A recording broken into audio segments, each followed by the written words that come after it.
Aneh saat polisi dibuat kebingungan mencari pelaku penculikan dan pembunuhan. Ada sebuah gambar mural di dinding yang memperlihatkan TKP pembunuhan. Mural-mural itu seakan memberikan petunjuk menuju kasus berikutnya. Apa yang sebenarnya terjadi dan siapakah orang yang menggambarnya? Dan inilah The Gifted Hand.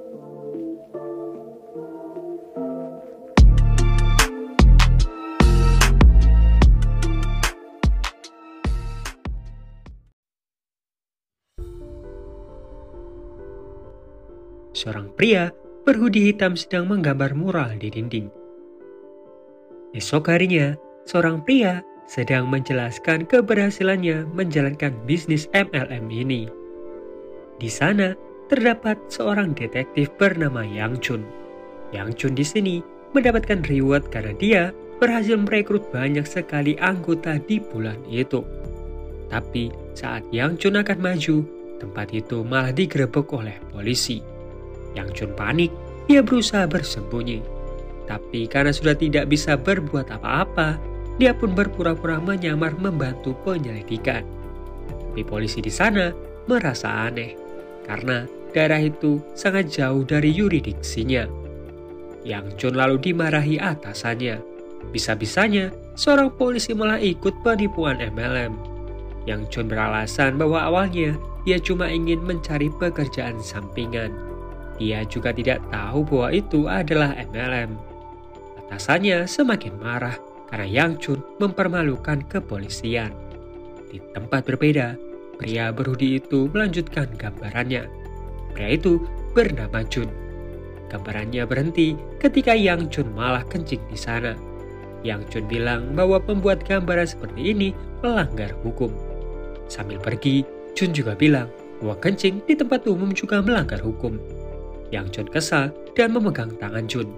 Entah bagaimana, Chun jadi tahu bahwa Yang Chun seorang polisi. Chun lalu menyemprotkan cat kaleng itu ke wajah Yang Chun agar dia bisa kabur. Yang Chun yang tugas jaga malam itu didekati rekannya. Karena ada seorang ibu yang mengaku kehilangan anaknya. Sebenarnya, polisi di sini malas untuk mengurusi kasus orang hilang yang mereka anggap cuma kasus biasa. Yang Chun lalu memberikan penjelasan bahwa laporan baru bisa ditindaklanjuti kalau korban sudah hilang 1 kali 24 jam. Si ibu ini takut jika anaknya bukan hilang tapi diculik. Esok harinya, saat rapat pagi, detektif Chul menjelaskan tentang kasus perampokan yang akan mereka selidiki. Dia juga bilang ke atasannya bahwa kasus orang hilang itu dia kesampingkan dulu dan fokus ke perampokan saja. Yang Chun lalu memotong. Dia bilang, bagaimana jika itu bukan kasus orang hilang, tapi kasus penculikan? Detektif Chul menyanggah omongan itu. Jika ini kasus penculikan, pelakunya pasti meminta tebusan. Tapi ini tidak ada sama sekali. Terus bukti apa yang bisa memperkuat perkataan Yang Chun tadi? Toh mereka juga kekurangan orang. Akan sia-sia jika menyelidiki kasus hanya bermodal naluri. Sebagai seorang polisi, harusnya Yang Chun tahu mana yang harus diprioritaskan. Yang Chun bilang, dia hanya merasakan apa yang dirasakan si ibu yang kehilangan anaknya ini. Si kapten pun akhirnya memberikan tugas untuk mencari anak hilang itu. Sebulan kemudian, saat seseorang sedang kencing, dia sadar bahwa yang ada di bawahnya adalah jasad. Polisi langsung menuju ke TKP. Ternyata, jasad itu adalah jasad dari anak yang hilang itu.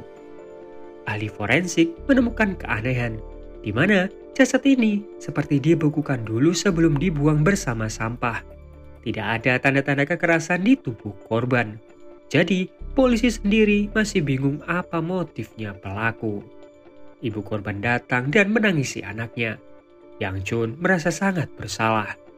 Setelah kejadian itu, publik sangat marah atas kinerja kepolisian yang dianggap tidak kompeten. Kepala polisi sangat marah karena hal ini mencoreng namanya. Dia meminta untuk dicarikan orang yang bisa dikambing hitamkan atas kasus ini. Yang Chun yang memang diberikan tugas mencari keberadaan anak ini pun akhirnya diberhentikan sementara. Yang Chun sangat kesal kenapa dia yang harus kena sanksi.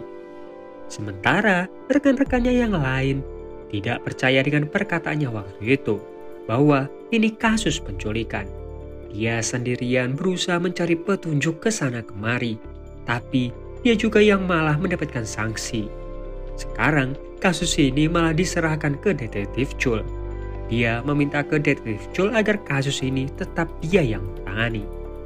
Berita lalu menyiarkan tentang kasus si anak itu, di mana TKP-nya berada cuma 300 meter di tempat terakhir dia terlihat, yaitu di tempat penitipan anak. Melihat footage TKP mengingatkan Yang Chun akan mural yang dibuat Jun waktu itu. Aneh, karena itu dibuat 1 bulan yang lalu sebelum kejadian. Yang Chun lalu menuju ke sana. Dia mencoba untuk mencocokkan foto TKP dengan gambar di dinding. Di sana ada 1 gedung yang tidak ada di foto kepolisian. Tapi tiba-tiba seorang perempuan mengecatnya. Yang Chun memintanya untuk berhenti. Si perempuan itu beralasan dia sedang menjalankan tugas pelayanan. Jika tembok itu tidak segera dia cat, tugasnya tidak akan selesai. Yang Chun bilang dia adalah seorang polisi. Tapi Yang Chun ingat, dia dibebas tugaskan, jadi rencananya sudah disita.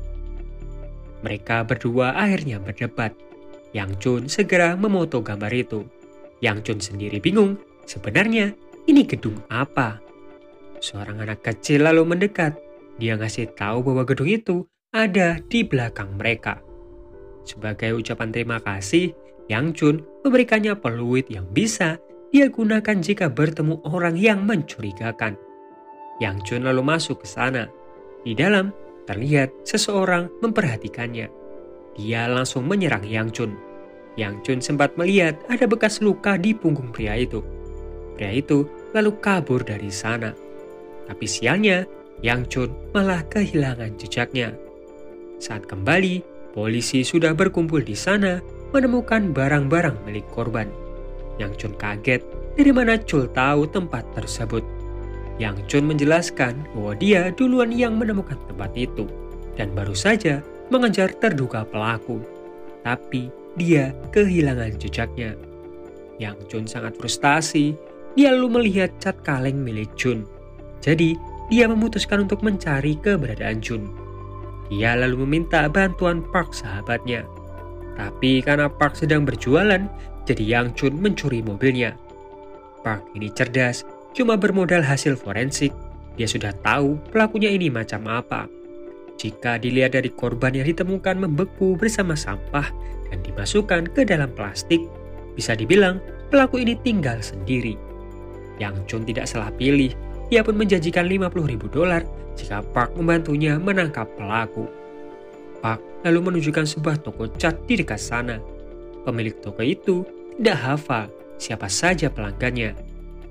Tapi dia ingat 1 pelanggan yang di malam saat dia akan tutup mencoba untuk menukarkan cat yang salah dia beli.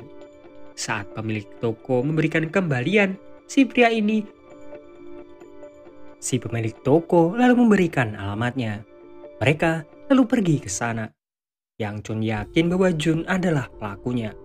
Yang Chun lalu masuk ke sebuah rumah kecil di atap gedung. Tidak sengaja, Yang Chun malah menjatuhkan sesuatu. Jun pun sadar, Yang Chun langsung menyergapnya. Yang Chun bilang 1 bulan yang lalu, Jun ini menggambar gedung tempat persembunyian pelaku. Dia juga menggambar TKP pembuangan. Satu-satunya alasan Jun mengetahui hal sedetail itu ya karena dialah pelakunya. Park pun datang dan bilang bahwa Jun bukanlah pelaku yang dicari. Karena sampah miliknya tidak dia bekukan dulu. Yang Chun lalu melihat punggungnya. Yang Chun masih bertanya-tanya, jika bukan Jun pelakunya, kenapa dia bisa tahu semua hal ini? Park lalu berpikir, apakah Jun ikut membantu pelaku? Yang Chun pun mencoba mengikuti Jun ketika dia keluar dari rumah. Jun kembali ke tempat dia membuat gambar itu dan menghapusnya. Yang Chun semakin yakin bahwa Jun ini mencoba untuk menghilangkan barang bukti. Jun yang berusaha kabur coba dihentikannya. Park menemukan HP miliknya. Anehnya, cuma ada 1 kontak di HP itu, yaitu Kim. Kim segera dihubungi. Yang Chun yang berhasil menemukan alamatnya melihat seseorang berhoodie membuang sampahnya. Dia yakin orang inilah pelakunya. Apalagi saat dia menemukan sampah orang itu dibekukan terlebih dahulu sebelum dibuang.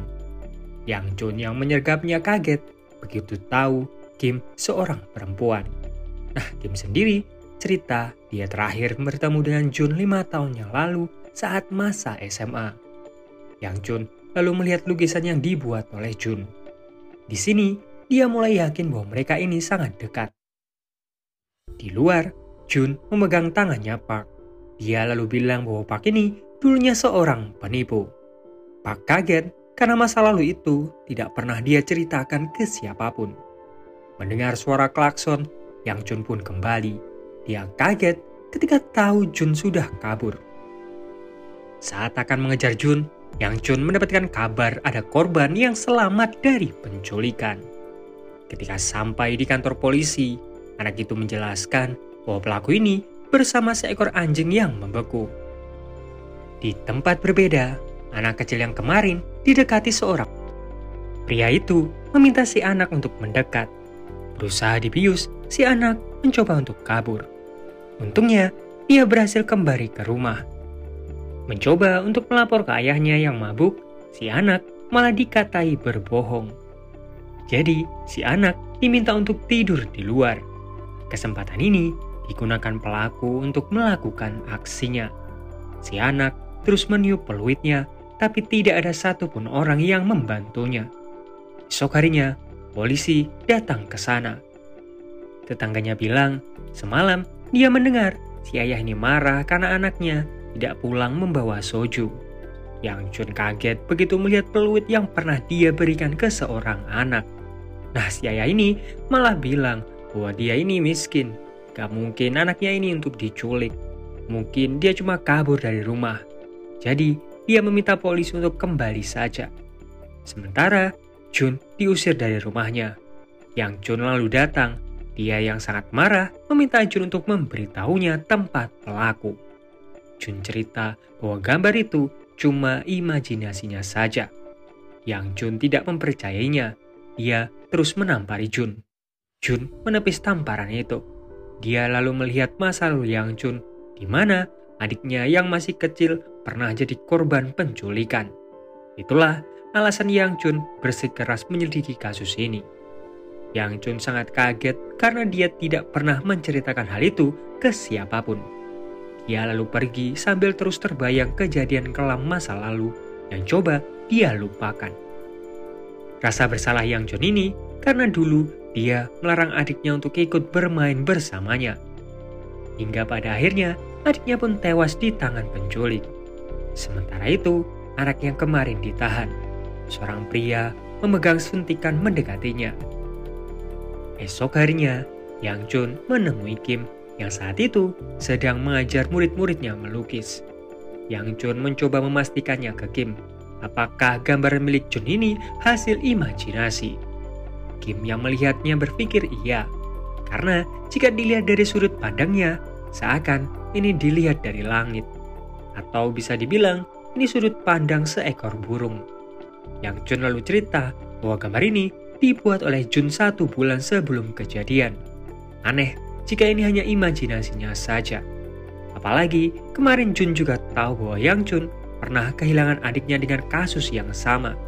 Sebenarnya cerita itu tidak pernah dia ceritakan ke siapapun. Jadi aneh kalau sampai Jun bisa tahu. Kim lalu cerita keanehan yang dia alami saat SMA dulu. Dulu ada rumor yang beredar bahwa Jun bisa melihat masa lalu seseorang dari tangannya. Nah, beberapa anak mencoba untuk membulinya karena itu dianggap kebohongan untuk membuatnya keren. Kim berusaha menghentikan mereka waktu itu. Dia yang hampir ditampar diselamatkan oleh Jun.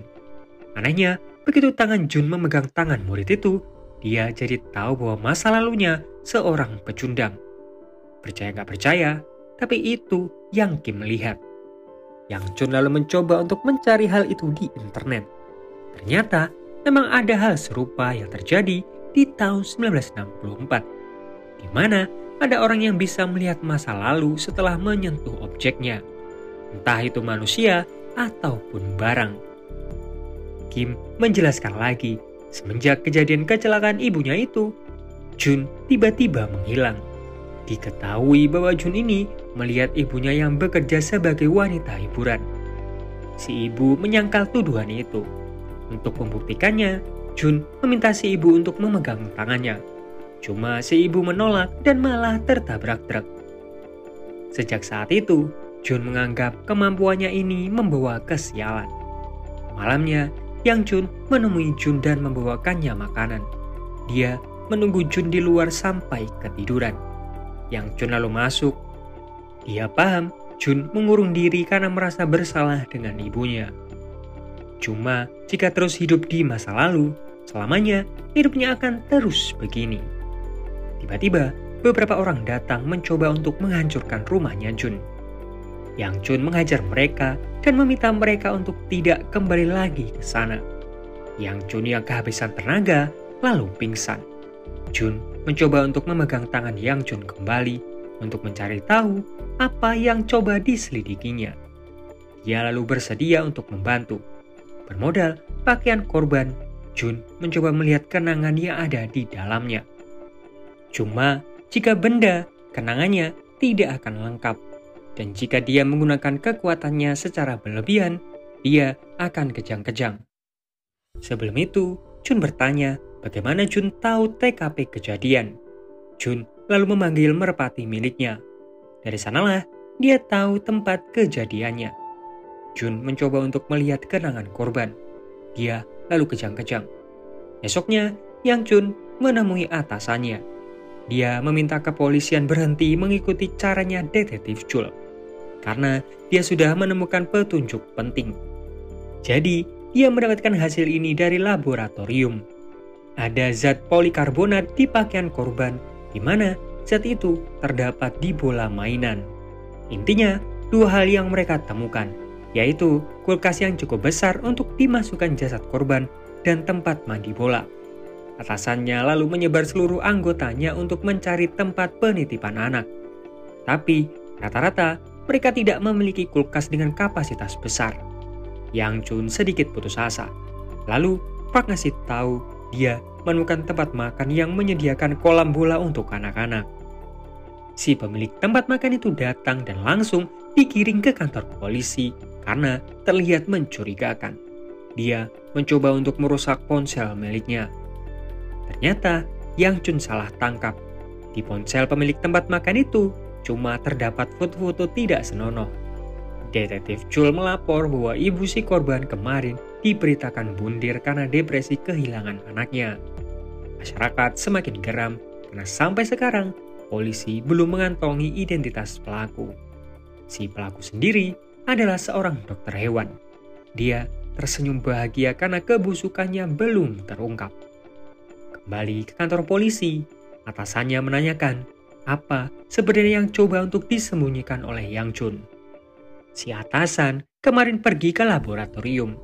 Dokter di sana bilang bahwa Yang Chun tidak pernah ke sana untuk memeriksa baju korban. Detektif Chul juga mengaku bahwa dia sempat membuntuti Yang Chun. Bahwa benar, Yang Chun lah yang menemukan tempat pelaku itu. Mereka berdua lalu menanyakan dari mana Yang Chun seakan tahu semua ini. Yang Chun hanya diam. Dia sudah berjanji ke Jun untuk tidak mengatakan apa-apa. Tapi atasannya memintanya untuk berkata jujur, karena ini menyangkut banyak nyawa. Siang harinya, Jun ditangkap kepolisian. Dia coba untuk diinterogasi. Yang Chun menjelaskan bahwa Jun ini memiliki kekuatan membaca kenangan masa lalu. Yang Chun meminta maaf karena dia harus mengungkap semua ini. Dia meminta Jun untuk menunjukkan kemampuannya. Jun hanya diam dan Yang Chun terus memaksanya.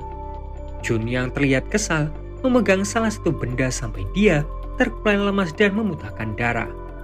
Jun tertawa.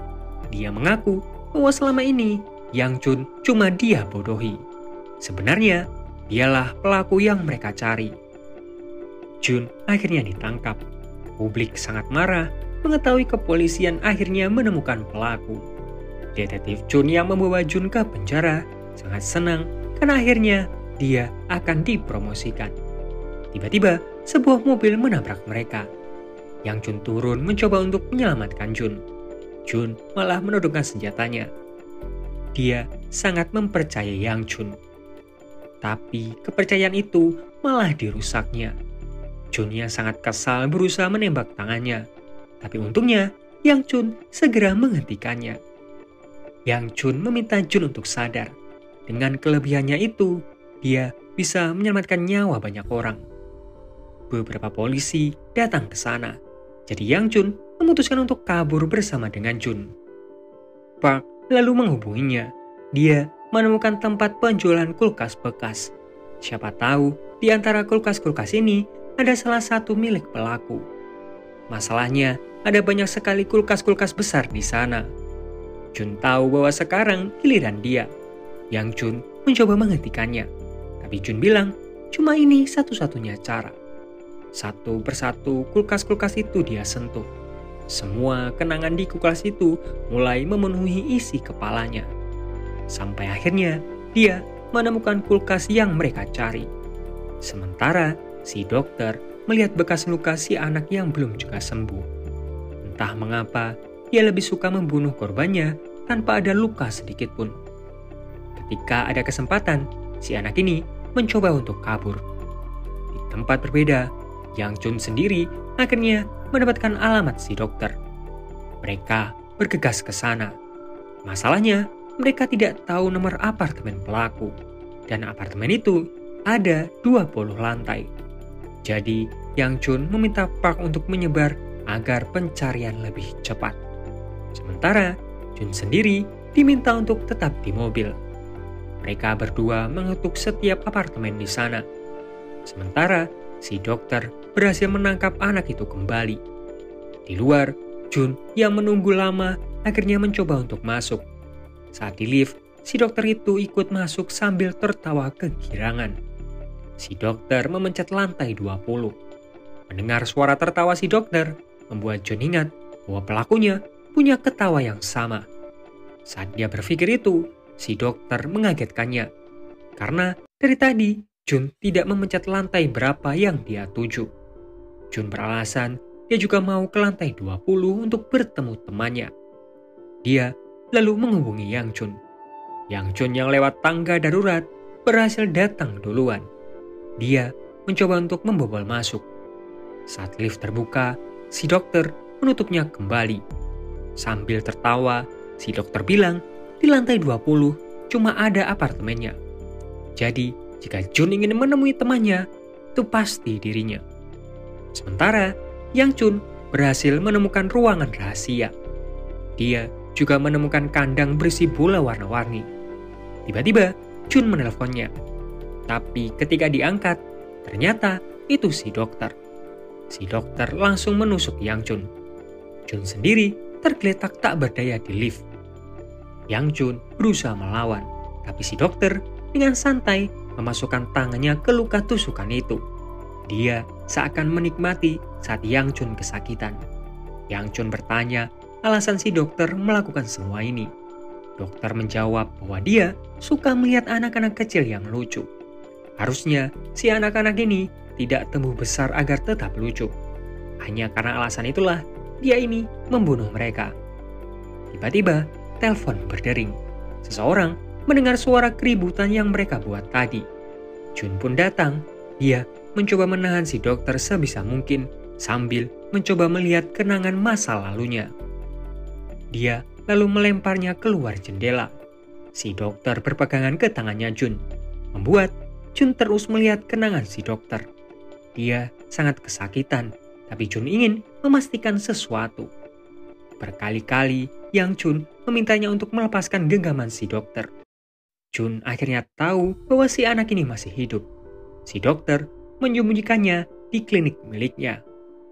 Yang Chun sekuat tenaga berusaha menarik mereka berdua. Jun langsung bilang di lantai pertama di gedung ini ada sebuah klinik. Di sana si anak ini masih selamat. Polisi segera menggerebek klinik itu dan menemukan si anak di dalam freezer daging. Beberapa hari kemudian, Yang Chun sudah membaik. Si suster bilang beberapa hari yang lalu, harinya Yang Chun ini menjenguknya. Dari ciri-ciri yang diberikan, Yang Chun tahu bahwa itu adalah Jun. Yang Chun menemui Jun di rumahnya, tapi rumah itu seperti sudah ditinggali. Berusaha menghubunginya, tapi nomornya tidak aktif. Suatu hari, saat Yang Chun berpatroli, dia melihat beberapa grafiti di tembok. Dia terhenti ketika melihat suatu gambaran. Gambaran tentang pelaku yang sedang dicari kepolisian saat ini. Yang Chun tertawa. Dia sadar bahwa itu gambaran milik Jun. Jun tetap membantu kepolisian meskipun dari balik layar. Dan film pun berakhir. Nah, itu tadi alur cerita film The Gifted Hands. Seperti biasa, like kalau kalian suka, dislike kalau enggak, subscribe